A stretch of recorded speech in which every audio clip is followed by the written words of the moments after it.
अच्छा, हिंदी मीडियम का दैनिक जागरण, बस कुछ नहीं, वो रामबाण है आपके यूपी के लिए भी और करंट के लिए भी और इंटरव्यू के लिए भी। अब आपको वो 400 में 350 300 नंबर नहीं मिलेंगे, अब आपको 200-250 में खेलना है और वहाँ खेलने के लिए सबको बराबर मेहनत करनी है। ओनली वन फ्रेंड है बस, वो भी गर्लफ्रेंड नहीं, महिला मित्र कहिए, महिला मित्र या गर्लफ्रेंड, अंग्रेजी में उसे तो गर्लफ्रेंड ही बोला जाता है। हाँ वो ठीक है, लेकिन उसका मतलब कुछ लोग और समझ लेते हैं। काफ़ी ज़्यादा जो है दुनियादारी में थे तो इस वजह से फेल हो गए। 12th में स्ट्रीम क्या था आपका? साइंस था। साइंस में, और साइंस में मेरा एकदम इंटरेस्ट नहीं था। इंटरेस्ट ना होने की वजह से फिजिक्स केमिस्ट्री दोनों ले डूबा मुझे।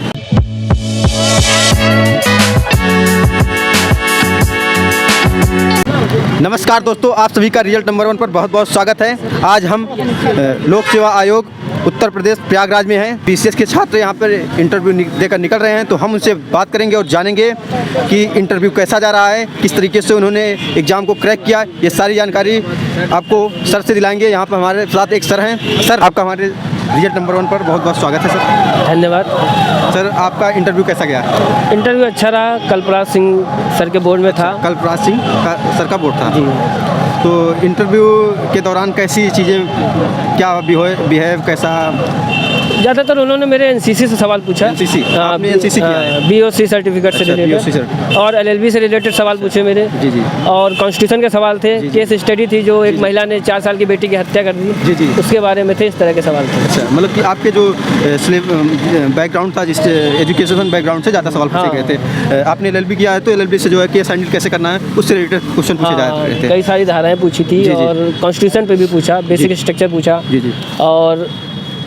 और भी इसी तरह के कई सवाल थे। अच्छा, अगर हम बात करें फिल्म्स वगैरह की, बेसिक्स की बात करें तो बेसिक की तैयारी कैसे करें जो फिल्म्स की? आप पहले तो अपने एक नोट्स तैयार कीजिए, चाहे एनसीईआरटी से सेल्फ स्टडी करके तैयार कीजिए। जी जी।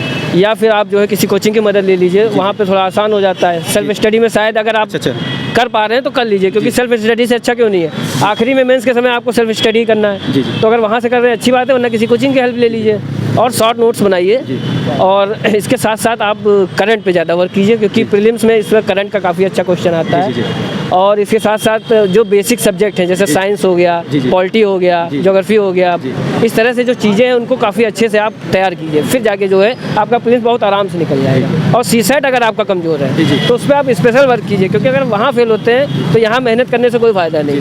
पहले आप सीसेट अच्छा कीजिए, फिर जो है आप जीएस पे आइए। ये बताइए सर, आपने कोचिंग ली थी कि सेल्फ स्टडी की है? नहीं, मैंने प्री के मतलब अपनी आधारभूत जो तैयारी है उसके लिए मैंने कोई कोचिंग नहीं ली है। हाँ, इसके बाद मैंने कई टेस्ट सीरीज़ की है। अच्छा। मेंस के लिए कोचिंग की मदद ली है। इसमें DIS है, मेक IAS है, UPSC हिंदी है, आकार IAS है, कई सारी कोचिंगों की मदद ली है। कई सारी कोचिंगों की मदद के सहारे आप यहाँ तक आए हैं। तो ये बताइए सर, जो आपने तैयारी की, इसके पहले आप LLB कर रहे थे, LLB के साथ LLB कंप्लीट करने के बाद आए कि जो है पहले से तैयारी कर? नहीं, कंप्लीट करने के बाद मैं आया हूँ। उसके बाद काफ़ी मेहनत के बाद कई सारे RO के 3 मेंस, PCS के दूसरा मेंस, इसके बाद मैं आया हूँ काफ़ी ज़्यादा संघर्ष के बाद। जी जी।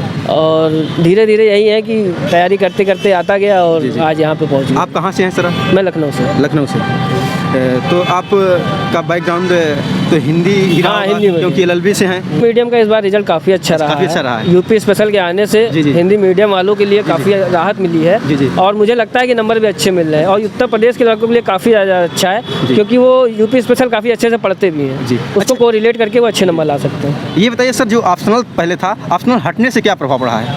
ऑप्शनल हटने से सबसे ज़्यादा फ़ायदा ये है कि आप यूपी में जो है काफ़ी अच्छे नंबर ला सकते हैं। बस आपकी तैयारी अच्छी होनी चाहिए। ऑप्शनल में हो सकता है कोई गोल्ड मेडलिस्ट हो, कोई बहुत अच्छे स्कूल से पढ़ा हुआ हो, किसी की एजुकेशन बैकग्राउंड बहुत अच्छा हो, लेकिन जब यूपी आता है तो जनरलाइज हो गया है। अब आपको वो 400 में 350 नंबर नहीं मिलेंगे, अब आपको 200-250 में खेलना है और वहाँ खेलने के लिए सबको बराबर मेहनत करनी है। मतलब यहाँ पे सबको बराबर आ गया है, सब बराबर, सबको फायदा मिल रहा है ऑप्शनल हटने से एकदम। और क्या बताएंगे कुछ हमारे दोस्तों को या जो दर्शक तैयारी करते हैं उनके लिए क्या कहेंगे? बस यही कहूँगा कि लगे रहिए। मेरा एजुकेशनल बैकग्राउंड बहुत अच्छा नहीं है, क्योंकि 12th फेल होने के बाद मैंने काफ़ी मेहनत की है। लेकिन आप लोग शायद मेरिट वाले होंगे बच्चे, फर्स्ट डिवीज़न तो शायद आजकल सबकी आती होगी। नहीं, अच्छा ये बताइए, आप 12th फेल हैं? जी जी। 12th कैसे फेल हो गए थे? क्या किस सब्जेक्ट में फेल हुए थे? उस समय मैंने पढ़ाई नहीं की थी। अच्छा। काफ़ी ज़्यादा जो है दुनियादारी में थे, तो इस वजह से फेल हो गए। 12th में स्ट्रीम क्या था आपका? साइंस था। साइंस में मेरा एकदम इंटरेस्ट नहीं था। इंटरेस्ट ना होने की वजह से फिजिक्स केमिस्ट्री दोनों ले डूबा मुझे। अच्छा, फिजिक्स और केमिस्ट्री दोनों फेल हो गया। तो मैथ कैसा था फिर? मैथ नहीं, बायो से था मेरा। अच्छा, बायो से था, तो फिजिक्स केमिस्ट्री दोनों डूब गया था। तो अब फिर जब सेकंड बार जब फिर मैंने उसी से दिया, साइंस से साइंस दिया। स्ट्रीम में दिया। फिर मैं फर्स्ट डिवीजन पास भी हुआ, 65.4% मेरे नंबर हुए। अच्छा, धीरे धीरे यही संघर्ष चलता रहा और मतलब कि आपके जीवन में आपके संघर्षों का बड़ा उतार चढ़ाव है। बहुत ज़्यादा है, क्योंकि 12 फेल होने के बाद बीए करना, बीए करने के बाद लखनऊ यूनिवर्सिटी में नेतागिरी करना, अच्छा, वहाँ पे चुनाव का नामांकन तक भरना, अच्छा। फिर वहाँ से एलएलबी में आना, जी, जी। एलएलबी करते समय वकील बनने का सपना देखना, अच्छा, फिर सिविल सर्विसेज की तरफ रुझान, अच्छा। फिर लंबी तैयारी, अच्छा। फिर मैं आज यहाँ पे आपके सामने हूँ। बहुत ज़्यादा संघर्षपूर्ण जिंदगी है आपकी, मतलब कि हाँ, बहुत ज़्यादा कहा जा उतार चढ़ाव आए हैं, बहुत ज़्यादा एंजॉय भी किए हैं आप एक हिसाब से। हाँ, वो जिस है। तरीके से आप बता रहे हैं कि हमने चुनाव भी लड़ा, फिर उसके बाद लड़ा नहीं, मैंने नामांकन भरा अच्छा, था, तब नामांकन चुनाव भरे थे। नहीं हुआ लखनऊ विश्वविद्यालय में। हुआ नहीं विश्वविद्यालय चुनाव, और उसके बाद जो है फिर वकील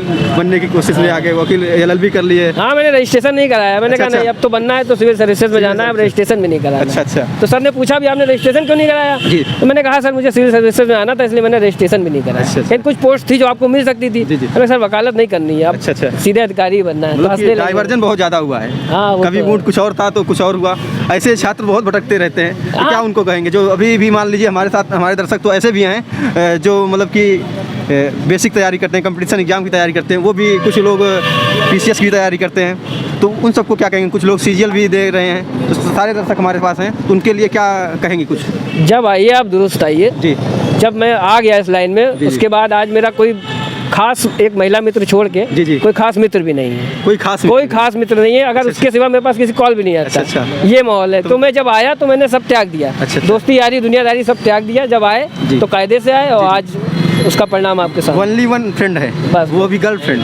नहीं, महिला मित्र कहिए, महिला मित्र या गर्लफ्रेंड? गर्लफ्रेंड का- अंग्रेजी में उसे तो गर्लफ्रेंड भी बोला जाता है। हाँ, वो ठीक है, लेकिन उसका मतलब कुछ लोग और समझ लेते हैं बस। नहीं, जो अच्छे मतलब कि जो महिला मित्र होती हैं, गर्लफ्रेंड होती हैं, अगर आपका साथ दे रही हैं तो वो आपकी मोटिवेशन है। अगर एक ही मित्र हैं तो जाहिर सी बात है कि हाँ। आपकी मोटिवेशन भी वही है। आप हाँ, वो भी तैयारी कर रही है, अच्छा, क्योंकि अच्छा। हम लोग साथ में ही तैयारी किए, काफ़ी ज़्यादा अच्छा। पढ़ाई साथ में हुई है। अच्छा। किसी वजह से उनका नहीं हुआ तो हो सकता है नेक्स्ट ईयर वो शायद आए आपको यहाँ पे इंटरव्यू देने। अच्छा, उनकी भी तैयारी। नेक्स्ट ईयर में उनका इंटरव्यू हो सकता है। हाँ, हो सकता है। अच्छा, फिल्म्स वगैरह वो भी दे रहे हैं? हाँ, वो मेंस लिख रही है, किसी अच्छा। वजह से नहीं हुआ। अच्छा।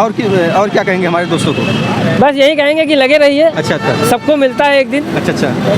तैयारी के बारे में क्या बताएंगे? तैयारी किस तरीके से करें? बुकलेट वगैरह कौन सी चूज करें? देखिए, बुकलेट का क्या है, आप अपना पहले तो बेसिक कर लीजिए। अच्छा। बेसिक करने के बाद करंट अफेयर के लिए अच्छा। घटना चक्र की दृष्टि कर लीजिए। अच्छा। मंथली करंट अफेयर कर लीजिए। अच्छा। पर डे कम से कम 10-15 क्वेश्चन करंट के दीजिए। अच्छा। और आप एक पेपर फॉलो कीजिए, जैसे दैनिक जागरण ही में पढ़ता था, हिंदी मीडियम वाला। अच्छा, हिंदी मीडियम का दैनिक जागरण? बस कुछ नहीं, वो रामबाण है आपके यूपी के लिए भी, अच्छा। और करंट के लिए भी, अच्छा। और इंटरव्यू के लिए भी। अच्छा। मैंने 1 तारीख से लेके आज तक सिर्फ दैनिक जागरण पढ़ा है। अच्छा, इंटरव्यू में क्या व्यवहारिक सवाल भी आज पूछे गए थे आपसे कि नहीं है इसमें? व्यवहारिक तो नहीं था, हमारे सब्जेक्ट से रिलेटेड था। सब्जेक्ट से और- related? हाँ, और एनसीसी था। अच्छा। हॉबी पूछा ही नहीं, वरना हॉबी पे भी अच्छा हो सकता था। कुछ लोगों से तो इसी इंटरव्यू में, आज के इंटरव्यू में बड़े करंट के सवाल पूछे गए थे, और जो मुद्दा करंट में चल रहा है उससे भी, आज युवा दिवस है तो उससे भी हाँ, पूछा मैंने गया था। तैयार किया था युवा दिवस पे। अच्छा। और मैंने जो है कई सारी विवेकानंद जी की चीज़ें अच्छा। तैयार की थी, काफ़ी अच्छी, लेकिन पूछा नहीं गया, अच्छा। तो कोई मतलब नहीं था उसका। अच्छा, क्या चीज़ें आपसे आज इस इंटरव्यू में क्या खास चीज़ें पूछी गई? खास क्या था आज का? खास ये पूछा गया कि आपने एनसीसी किया हुआ है जी। और आपने मिलिट्री नहीं ज्वाइन की। अच्छा। तो मैंने कहा सर उस समय मैंने किया था एनसीसी ज्वाइन, जी। लेकिन मुझे जाना नहीं था उधर साइड में, तो मैंने नहीं किया। और फिजिकली फिट होना उसके लिए ज़रूरी, मेरी हाइट कम है। अच्छा। इस वजह से भी नहीं गया। अच्छा, तो बाकी और कुछ कहेंगे छात्रों को? छात्रों को यही कहेंगे, लगे रहिए। अच्छा। जब मैं कर सकता हूँ तो शायद सब लोग कर सकते हैं, जितने मतलब फर्स्ट डिवीज़न, सेकंड डिवीज़न अच्छा। या कोई डिवीज़न है, फेल तो नहीं है ना। हाँ। आप कर सकते हैं, काफ़ी अच्छा कर सकते हैं। मतलब कि फेल हो के भी कर सकते हैं? हाँ, तो जब फेल होके इंसान आ सकता है तो पास होने वाले बहुत दूर तक जा सकते हैं। अच्छा। और ये है कि बस मेहनत काफ़ी ज़्यादा लगेगी। और प्रयागराज तो गढ़ है, अच्छा। यहाँ के बच्चों के लिए काफ़ी फैसिलिटी है। अच्छा। और लखनऊ में भी है, लेकिन प्रयागराज की तरह सुविधा नहीं है। यहाँ अगर आप हैं तो ईश्वर का आशीर्वाद आपके साथ है, आप एक दिन जरूर सफल होंगे। यानी सर का कहना है कि पढ़ाई कभी भी शुरू की जा सकती है, पढ़ाई का कोई समय नहीं है, जब जागो तभी सवेरा, यही कह सकते हैं। एकदम। आप कुछ मोटिवेशनल पंक्ति दे सकते हैं आप छात्रों को? पंक्ति ये है कि कितने बरस रहा होगा पहाड़ का अस्तित्व समुंदर में घुलने से पहले। जी। कितने बरस जिए होंगे वो लोग जी। अपने सिलेक्शन से पहले। कितने बरस जिए होंगे वो लोग अपने सिलेक्शन से पहले। कितनी बार लोग मुंह फेर लेते हैं ये जताने को कि उन्होंने कुछ देखा ही नहीं। आप चाहे जितना परेशान हो, आपको कोई नहीं पूछता, लेकिन जब आपका सिलेक्शन होता है सारी दुनिया आपके आगे पीछे लग जाती है। तो तो कितनी बार लोग मुंह फेर लेते हैं ये जताने को कि उन्होंने कुछ देखा ही नहीं। जवाब हवाओं में तैर रहा है दोस्तों, जवाब हवाओं में तैर रहा है। जब आपका सिलेक्शन होगा तो आपको एक दिन जो है ये जवाब मिलेगा। थैंक यू दोस्तों। सर से बात करके कैसा लगा आप लोग कमेंट बॉक्स में कमेंट करते रहिए और ये हमें बताइए कि सर का इंटरव्यू कैसा रहा और ये बताइए कि सर ने किस तरीके से आपको सजेस्ट किया कैसी तैयारी करनी चाहिए और सर से हमें पूछने में क्या छूट गया इसके बारे में बताइएगा ताकि आप अपनी तैयारी में 4 चांस ला सकें। जय हिंद।